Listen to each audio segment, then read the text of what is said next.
င်္ဂလာပါဗျကျွန်တော်ကမုံဝါခရိုင်တရင်လေးရဲ့လက်ရှိ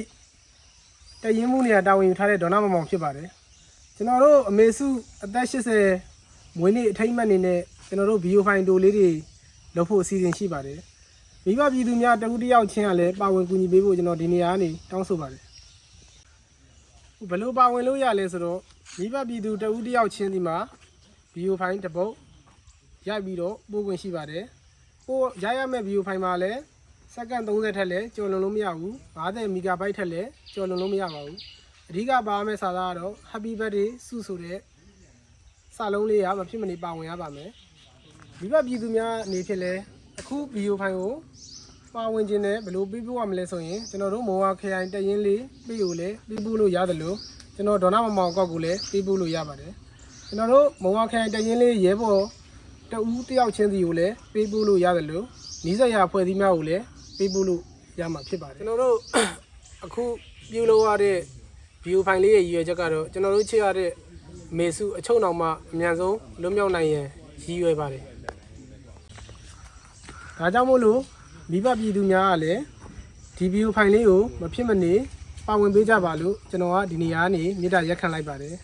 အခုစီစဉ်လေးရဲ့အဓိကရည်ရွယ်ချက်ကတော့ကျွန်တော်တို့ဂိမ်းနစ်စံချိန်တင်ဖို့တက်ဖြစ်တယ်ဂိမ်းနစ်စံချိန်တင်သွားပြီဆိုရင် international ရဲ့ attention တစ်ခုကိုရမယ် international ရဲ့ attention တစ်ခုကိုရရင်အမေစုပြန်လည်လွန်ပြောက်ဖို့အတွက်အထောက်အကူတစ်ခုဖြစ်မယ်လို့ကျွန်တော်တို့ယုံကြည်တယ်အဲကြောင့်မို့လို့အခုဗီဒီယိုဖိုင်ကိုအမေစုကိုချစ်တဲ့သားသမီးတွေအားလုံးပါဝင်ပေးကြပါအောင်လို့ကျွန်တော်တို့ဒီနေရာနေပြီးတော့တောင်းဆိုပါတယ်အားလုံးကိုကျေးဇူးတင်စီပါတယ်ခင်ဗျမိဘပြည်သူများပါဝင်ပေးကြပါမိဘပြည်သူများပါဝင်ပေးကြမိဘပြည်သူများပါဝင်ပေးကြပါမိဘပြည်သူများပါဝင်ပေးကြပါခင်ဗျာပြည်သူများပါဝင်ပေးကြပါ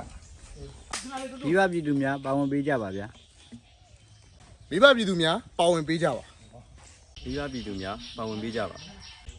မိဘပြည်သူများပါဝင်ပေးကြပါမိဘပြည်သူများပါဝင်ပေးကြပါပြည်သူများပါဝင်ပေးကြပါမိဘပြည်သူများပါဝင်ပေးကြပါဒီကိုမိဘပြည်သူများပါဝင်ပေးကြပါလောကကြီးမှာလေတန်ဖိုးရှိတဲ့ကိစ္စကိုဘယ်တော့မှလွယ်လွယ်နဲ့မရဘူးဒါပေမဲ့ကိုလည်းယုံကြည်မှုရှိရမယ်တချို့ကနေဆိုလို့ရှိရင်စိတ်လျှော့တာတိတ်မြန်တာပဲငါမလုံနိုင်ပါဘူးဒီဟာကြီးကလည်းခက်လိုက်တာဆိုတော့အဲ့ဒါကိုစိတ်မလျှော့အောင်ကျမခဏပေါ့နော်ဆရာတော်ဘုရားကြီးတပါးရဲ့ဩဝါဒကိုကျမမျှဝေလေးရှိပါတယ်ဝိရိယဆိုတာ၄ဆင့်ရှိတယ်တဲ့ပထမအဆင့်ကအလုပ်တစ်ခုကိုလုပ်မယ်ဆိုတော့ဆုံးဖြတ်တာဒါအနေဆုံးအဆင့်ဝိရိယဒုတိယအဆင့်ကဆုံးဖြတ်ချက်အတိုင်းဒီအလုပ် Happy birthday မေစုချုံတော်မှာအမြန်ဆုံးလွတ်မြောက်ပါစေ